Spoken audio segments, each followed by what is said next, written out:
Ayan, so what's up mga kasama? So ayun na nga, naghanda na tayo para magpagupit maya-maya.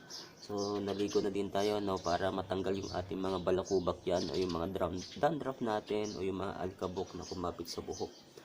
Okay, so naligo na nga tayo at hinanda na din natin mga kasama yung paglalagyan natin ng buhok.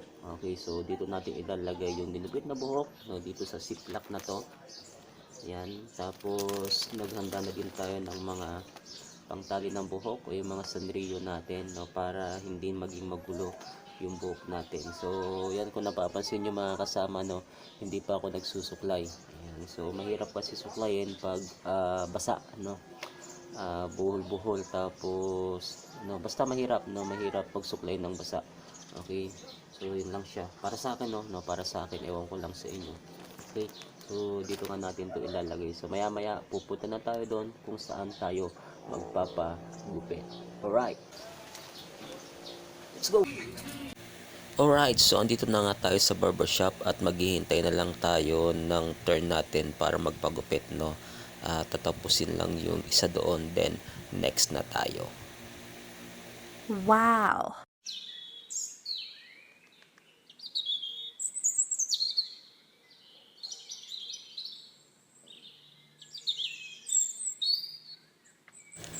Ayan, so ready na rin yung ziplock natin, no, na paglalagyan ng buhok, no. Sana sumakto dito yung haba ng buhok ko na isi-ship natin sa mga nangangailangan para gawin wig. Alright, so ganito po siya kalaki at andito yung sanrio sa loob.